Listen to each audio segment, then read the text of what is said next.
আগামী দল গঠন করি, তারপরে কে কোথা থেকে টাকা তুলে এর মোকাবেলা আগে করব, কে কোথায় তোলাবাজি করছে, কে কাকে টাকা দিয়ে নেতা সাজছে, এদের আগে প্রতিরোধ করব। তৃণমূল ছেড়ে নতুন দল গঠনের ঘোষণার পাশাপাশি ফের বিস্ফোরক ভরতপুরের তৃণমূল বিধায়ক হুমায়ুন কবির। এবার হুঁশিয়ারি দিলেন কে কোথায় তোলাবাজি করছে সব খোলসা করে দেবেন।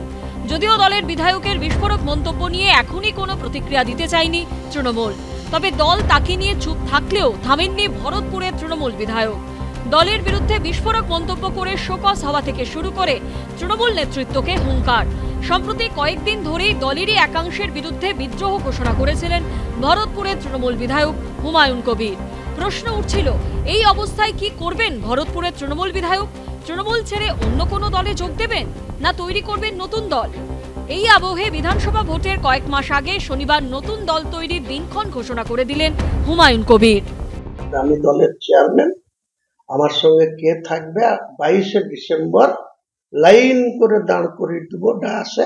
আমি চেয়ারম্যান, এটা আগাম ঘোষণা করে দিলাম আপনাকে। 22 তারিখে বহরমপুর টেক্সটাইল মোড়ে 50,000 লোক আপনাকে গুনে মাথা দেখাবো, দেখিয়ে আমার বডি ঘোষণা করব। সম্প্রতি 26-এর বিধানসভা ভোটে বিজেপিকে 50-এ নামিয়ে আনার চ্যালেঞ্জ ছুড়েছিলেন অভিষেক বন্দ্যোপাধ্যায়। বিজেপিকে 50-এ নামাবো, ক্ষমতা থাকলে চ্যালেঞ্জ অ্যাকসেপ্ট করব। এদিন নাম না করে সেই প্রসঙ্গ তোলেন ভরতপুরের তৃণমূল বিধায়ক। তৃণমূলের বিরুদ্ধে ছুড়ে দেন চ্যালেঞ্জ। যাদের রিপোর্টের উপরে নির্ভর করে তারা অনেক গর্ব করে বিজেপিকে বলছে 50-এর নিচে নামিয়ে দেবো, নিজেরা 250 ক্রস করব, সেই সংখ্যা কোথায় নেমে আসবে যাদের দল তারা বুঝবে। আর আমি যে দল করব, কার সঙ্গে নিয়ে করব, আমার দলের রেজাল্ট কি হবে, আমি সেটা মানুষ বলবে। আমি নিজে রেজিনগর থেকে ভোটে লড়ব। যদিও এই বিষয়ে কোনো মন্তব্য করতে চায়নি তৃণমূল, কিন্তু মুর্শিদাবাদ জেলা তৃণমূল নেতৃত্বের পাশাপাশি তার ক্ষোভ যে রাজ্য নেতৃত্বের উপরেও রয়েছে তা এদিন পরিষ্কার করে দিয়েছেন ভরতপুরের তৃণমূল বিধায়ক।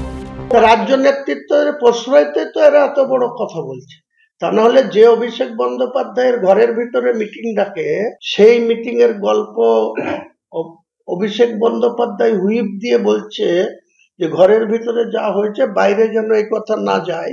তারপরে সেই মিটিং এর অভ্যন্তরে কি হয়েছে সেই কথা বহরমপুর বাস স্ট্যান্ডে বলবে, আমাকে জাত তুলে কথা বলবে। অতীতে একাধিকবার দলের বিরুদ্ধে মুখ খুলেছেন ভরতপুরের তৃণমূল বিধায়ক, তাকে শোকজ করা হয়েছে, তার জবাবও দিয়েছেন।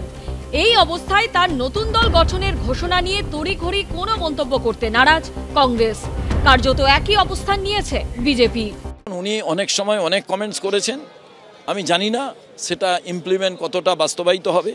ওনার পেছনে কে ইনভেস্ট করার জন্য এসে দাঁড়িয়েছে, কার ভোট কাটার জন্য ওনাকে সামনে আনা হচ্ছে, না সত্যিকারের উনি আদর্শ নীতির জন্য লড়াই করছেন, আগামী দিনে তা মানুষ দেখতে পাবে। দল কি করবি সেটা ঠিক কর আগে বাবা, দলের নাম কি হবে, দলে কারা কারা থাকবে কেউ জানে না, শুধু চেয়ারম্যান ঠিক হয়ে গেছে আর বাকি চেয়ার খালি আছে, পাগলের প্রলাপ। আগামী 22শে ডিসেম্বর হুমায়ুন কবিরের মঞ্চে কে কে থাকেন সেটাই দেখার। রাজীব চৌধুরী, ঝিলম করঞ্জাই ও সুদীপ্ত আচার্যর রিপোর্ট, এবিপি আনন্দ।